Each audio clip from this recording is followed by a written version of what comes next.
Hello everyone. Welcome to my channel. Please subscribe and hit the bell icon. Jordan's fate is revealed and Phyllis sabotages Danny and Christine's lovemaking. Today on The Young and the Restless, Phyllis takes matters into her own hands, Lily puts Heather in her place, and Victor questions Nikki's decision. All products and services featured are independently chosen by editors. However, soaps.com may receive a commission on orders placed through its retail links, and the retailer may receive certain auditable data for accounting purposes. At Chancellor Winters, Devon calls Daniel in to talk. He tells him he'll never be happy about the whole situation with Lily, but he did come clean and he appreciates that.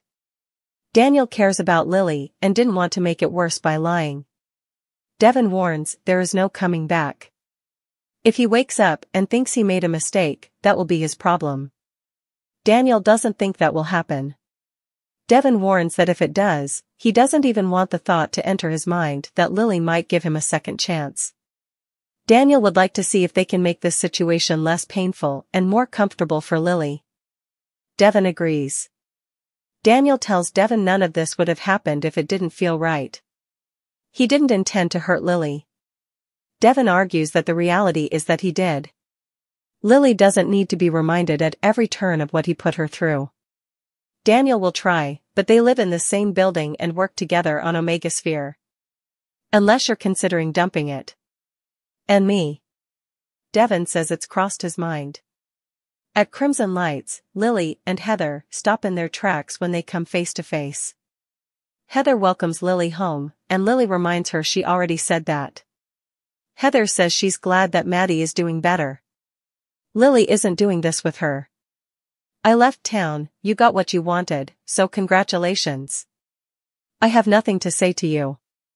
Heather follows her to the patio and insists it wasn't premeditated. I never intended to hurt you. Lily knows she wasn't a consideration at all and isn't buying that it wasn't premeditated. She wanted him back before she even left.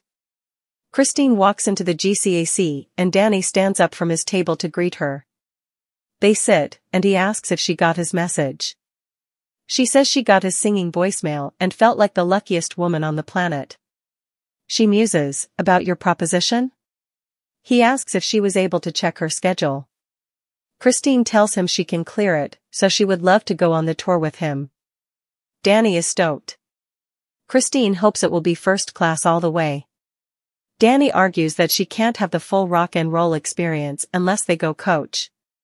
Christine teases that she has to look at her schedule again. Danny decides that because it's her, only the best. They kiss, and Christine suggests they skip breakfast and get a room.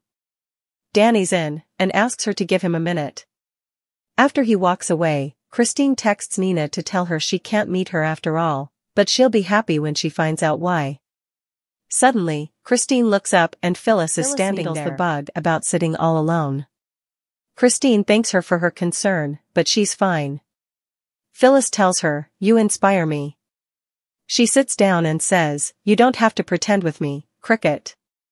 She wants her to admit she's as miserable and lonely as she deserves to be. Now that Danny's going on tour to get away from the both of them, she's sure Christine will chill out. She'll probably catch one of his shows, if not all of them. You're welcome to follow along on my social media, if you like, she tells Christine. Just then, Chris gets a text from Danny with a room number. Chris chuckles to Phyllis, when you're wrong, you're really wrong. With that, she walks off and up the stairs. At the ranch, Victoria and Claire tell Nikki about her dream. It makes Victoria sad, and angry at the woman who took everything she deserved to have. Nikki asks if the dream was happy. Claire says it was except when Jordan crept in. Victoria says haunting them is the only thing she can do now, her reign of terror is over. They marvel at her poisoning herself right in front of them. Claire can't help but wonder if things should have ended differently. Victor joins them and says that he'd known what that woman was up to, he'd never have let them go alone. He knows this has taken a toll on Nikki, who says they just need time. It comes to light that she slept in the guest room last night. Victor thinks she's trying to avoid talking to him. Nikki confesses she didn't feel like talking. Larry told him the story, so what more was there to say? Victor's unhappy that the three of them faced that homicidal maniac alone. Victor wouldn't have minded if that woman had rotted in hell on that basement floor. It's what she had in mind for him and Nikki. They recap how she drank the poison and Nikki took control. Nikki says, "I couldn't stoop to her level and let her die right there in front of us." Victor wants to know why she dialed 911. Nikki couldn't live with herself otherwise. Victor was furious when Victor called and told him that she'd been taken to Memorial. He's going to call and see how she is right now. Hopefully, not well. Claire asks Nikki if she regrets letting Jordan live. Nikki says absolutely not. Death is too easy an out for her. Claire recaps that she burned down the prison last time she was locked up. She'll never stop until she gets what she wants. Nikki says they'll have to do whatever it takes to make sure that doesn't happen. At Chancellor Winters, Daniel is taken aback that Devon would make a bad business decision over a personal matter. Wouldn't Lily have the final say on this anyway?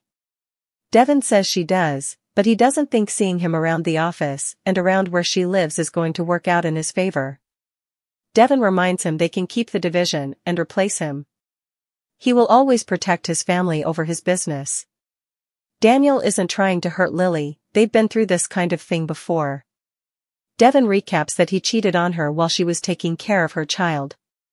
He couldn't do anything about Billy coming back, but Daniel's a different story.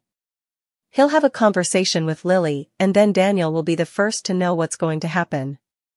At Crimson Lights, Heather tells Lily that what happened between her and Daniel caught them both by surprise. Laughs. "I'm sure it did."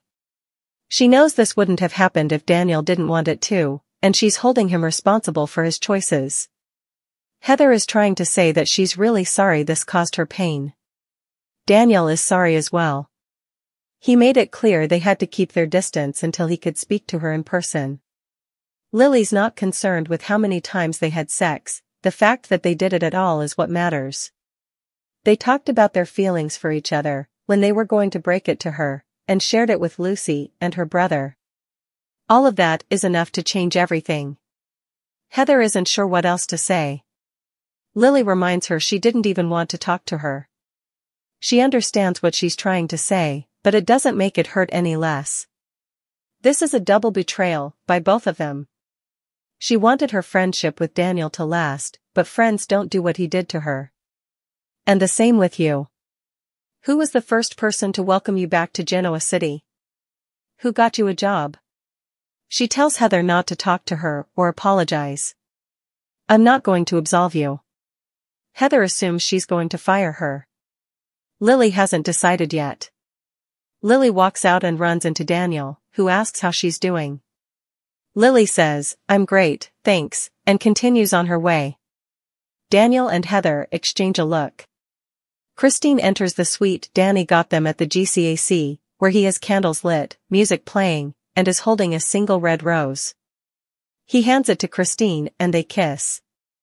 They dance and sway together until they finally make it to the bed. Danny holds the rose between his teeth as he unbuttons Cricket's blouse and slips it down her shoulders. In the hallway, Phyllis hears the music and listens through the door. At the ranch, Nikki apologizes for snapping at Claire.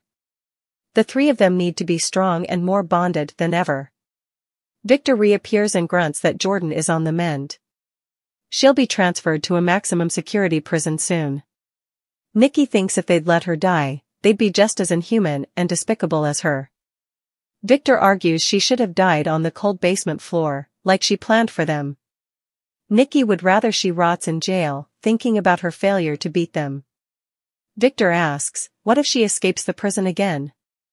Victor decides what's done is done. Claire will always wish Jordan was gone. She would rather know that she could never have come after them again. Victor couldn't agree more. He hopes the prison system will keep her behind walls and know what they're dealing with. Please remember, when I think something is a bad idea, listen.